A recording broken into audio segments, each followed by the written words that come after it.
दोस्तों, आपने बागेश्वर धाम के पंडित यानी महाराज धीरेन्द्र शास्त्री जी का नाम तो जरूर ही सुना होगा। कहते हैं कि वो लोगों के मन की बात जानकर उनकी समस्याओं का समाधान कर देते हैं। ऐसा दावा है कि राम कथा के साथ ही वे दिव्य दरबार लगाते हैं, जिसमें वे चमत्कारिक रूप से लोगों के दुखों को दूर करते हैं। और इसी वजह से बागेश्वर धाम सरकार हमेशा चर्चा में रहे हैं और अभी भी चर्चा में है। लेकिन इस बार महाराज के ऊपर मुकदमा दर्ज करा दिया गया है। जी हाँ, क्या है पूरा मामला और क्या है बागेश्वर धाम के पंडित धीरेन्द्र कृष्ण शास्त्री की पूरी सच्चाई और किसने उन पर मुकदमा दर्ज कराया है। अगर आप इन सभी सवालों का जवाब जानना चाहते हैं तो तस्वीरों को बिना स्किप किए अंत तक जरूर देखिएगा। और अगर अब तक आपने हमारे चैनल को सब्सक्राइब नहीं किया तो फटाफट से सब्सक्राइब कर दीजिए, ताकि हमारी आने वाली वीडियोस के नोटिफिकेशंस आपको मिलती रहे। तो चलिए शुरू करते हैं। दोस्तों, बुंदेलखंड के छतरपुर में बागेश्वर धाम है।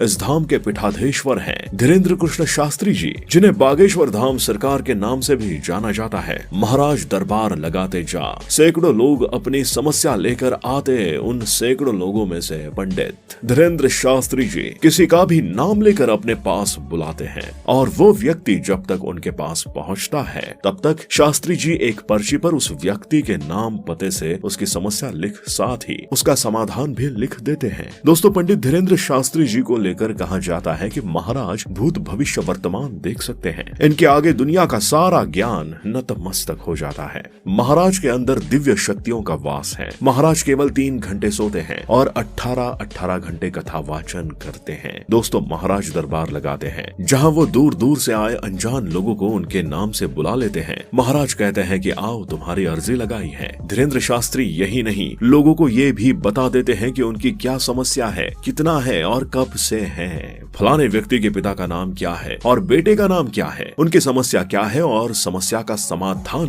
क्या है, सब कुछ बाबा एक पर्चे में लिखकर बता देते हैं। वैसे दोस्तों, आज से कुछ साल पहले तक पंडित धीरेन्द्र शास्त्री को कोई नहीं जानता था, लेकिन जैसे जैसे उनकी वीडियो सोशल मीडिया पर वायरल हुई, उनकी फैन फॉलोइंग या कह सकते हैं कि उनके भक्तों की संख्या बढ़ती चली गई। और आज तो आलम ये है कि बागेश्वर धाम सरकार के दरबार में रामदेव बाबा से लेकर अमिताभ बच्चन तक हाजिरी लगा चुके हैं। वैसे आपको जानकर थोड़ी हैरानी होगी कि पंडित धीरेन्द्र शास्त्री जी, जो आज एक पहुंचे हुए महाराज के रूप में खुद को स्थापित कर चुके हैं, उनकी उम्र महज 26 साल है और आज ये केवल देश ही नहीं बल्कि विदेशों में भी कथा वाचन करते हैं। पंडित धीरेन्द्र शास्त्री जी अब तक 30 लाख से अधिक लोगों की समस्याओं का समाधान पर्चे पर लिख चुके हैं और 60 लाख से अधिक लोग इनके हाथ से भोजन खाकर जा चुके हैं। ऐसे में सोचने वाली बात यह है कि क्या वाकई में इनके अंदर क्या सच में दिव्य शक्तियां हैं। कुछ लोगों को लगता है कि बागेश्वर धाम सरकार जिन लोगों की समस्या को पर्चे पर उतारते हैं वे उनसे पहले ही मिल चुके होते हैं, और इसलिए कई मीडिया चैनल वालों ने इस बात की पड़ताल भी की। कई लोगों ने पंडित धीरेन्द्र शास्त्री की सच्चाई जानने की कोशिश की, लेकिन कोई भी इस रहस्य को नहीं जान पाया कि आखिर बागेश्वर धाम सरकार कैसे लोगों के मन की बातें जान लेते हैं। आपको बता दें कि न्यूज़ 18 की टीम जैसे नेशनल मीडिया भी पंडित धीरेन्द्र शास्त्री जी की सच्चाई का पता लगाने के लिए उनके दरबार में पहुंच गई। पर आपको जानकर हैरानी होगी कि महाराज ने पहले ही बता दिया कि कौन से लोग आज उनके दरबार में उनका टेस्ट लेने आए हैं। दोस्तों, महाराज जी की बात सुनकर उस समय मीडिया भी हक्की बक्की रह गई थी, क्योंकि उन्होंने अपने आने की सूचना किसी को भी नहीं दी थी। आखिर कैसे बागेश्वर धाम सरकार ने ये बता दिया कि मीडिया वहां पहुंची है। ये वाकई हैरान करने वाली बात थी। दोस्तों, ये तो एक महज चमत्कार था।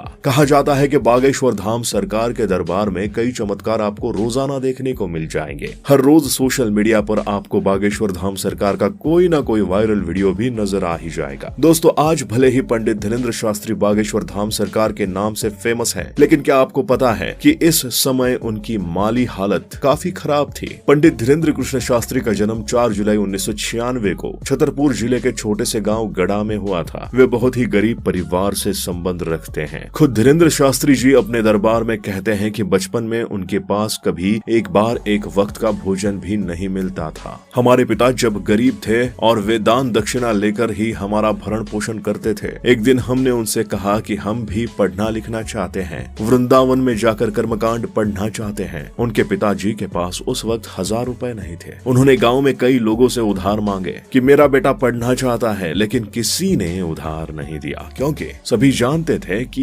ये चुका नहीं पाएगा। हम तब वृंदावन नहीं जा पाए। दोस्तों, धीरेन्द्र शास्त्री के पिता का नाम राम कृपाल गर्ग और माँ का नाम सरोज गर्ग बताया जाता है। उनका छोटा भाई और एक बहन भी है। कहा जाता है कि पंडित धीरेन्द्र शास्त्री जी के दादाजी एक सिद्ध संत थे जिनका नाम भगवान दास गर्ग था। वो निर्मोही अखाड़े से जुड़े हुए थे। वे भी दरबार लगाते थे। दोस्तों, पंडित धीरेन्द्र शास्त्री अपने दादाजी को अपना गुरु मानते। उनके दादाजी ने ही उन्हें रामायण और भागवत गीता का अध्ययन करना सिखाया था। पंडित धीरेन्द्र कृष्ण शास्त्री जी खुद बताते हैं कि उन्होंने बड़े मुश्किल हालातों में 8वीं तक पढ़ाई अपने गांव में की। इसके बाद की पढ़ाई के लिए वे रोजाना 5 किलोमीटर पैदल चलते थे। 12वीं तक की पढ़ाई पूरी करने के बाद उन्होंने BA ग्रेजुएशन कंप्लीट किया, लेकिन बाद में हनुमान जी और उनके स्वर्गीय दादाजी की ऐसी कृपा हुई कि उन्हें दिव्य अनुभूति का एहसास होने लगा और वे भी लोगों के दुखों को दूर करने के लिए दादाजी की तरह दिव्य दरबार लगाने लगे। दोस्तों, आज पंडित धीरेन्द्र शास्त्री जी खुद को पूरी तरह से बालाजी की साधना में समर्पित कर चुके हैं। उनका मानना है कि दूर के लोग उन तक नहीं पहुंच सकते, इसलिए वे देश के अलग अलग जगहों पर अपना दरबार लगाते हैं। हालांकि इन दिनों महाराज धीरेन्द्र कृष्ण शास्त्री जी काफी ज्यादा चर्चा में हैं, लेकिन इस बार अपने चमत्कारों की वजह से नहीं बल्कि उन पर लगाए गए आरोपों की वजह से।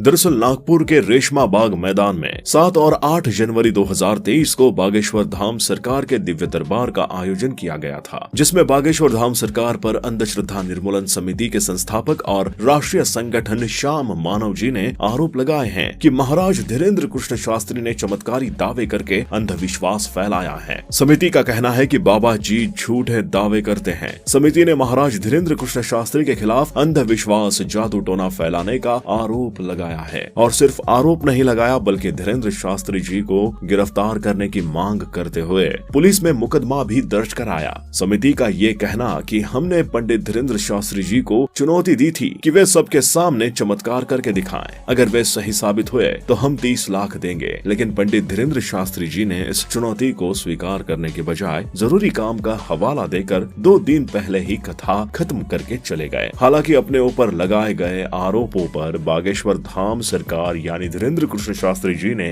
अपनी बात रख ही दी। धीरेन्द्र कृष्ण शास्त्री जी ने कहा है कि अंधश्रद्धा निर्मूलन समिति ने हमसे कहा था कि हमको दिव्य दरबार देखना है, जबकि पहले ही हम लोगों ने बता दिया था कि कथा 7 दिन की होगी। जब वे वहाँ से निकल आए तो वही कहावत हो गई, हाथी चले बाजार, कुत्ते भौंके हजार। दोस्तों, शास्त्री जी ने आगे कहा कि ये सब लोग धर्म विरोधी लोग हैं। जब हम नागपुर में 7 दिन तक कथा करते रहे, 2 दिन दिव्य चमत्कारी दरबार लगा रहे, तब उनको क्या हो गया? दरबार के दौरान वो आते तो बता देते चमत्कार। हमारा दरबार अभी भी सभी जगह लग रहा है। हमको कोई प्रमाण पत्र देने की आवश्यकता नहीं है और न ही हम किसी प्रमाण पत्र को देने के चक्कर में ना हम कोई दावा करते हैं, ना कोई चमत्कार करते हैं और न कोई दरबार लगाते हैं। ऐसे में दोस्तों, आपको क्या लगता है? क्या बागेश्वर धाम सरकार में सच में दिव्य शक्तियां हैं? आपको क्या लगता है आखिर कैसे महाराज जी किसी के मन की बात कैसे पर्ची पर लिख पाते हैं? दोस्तों, आप अपनी राय हमें कमेंट सेक्शन में लिखकर जरूर बताएं। वीडियो पसंद आई हो तो वीडियो को लाइक करें और इसी तरह के और भी इंटरेस्टिंग वीडियोस देखते रहने के लिए चैनल को सब्सक्राइब करें।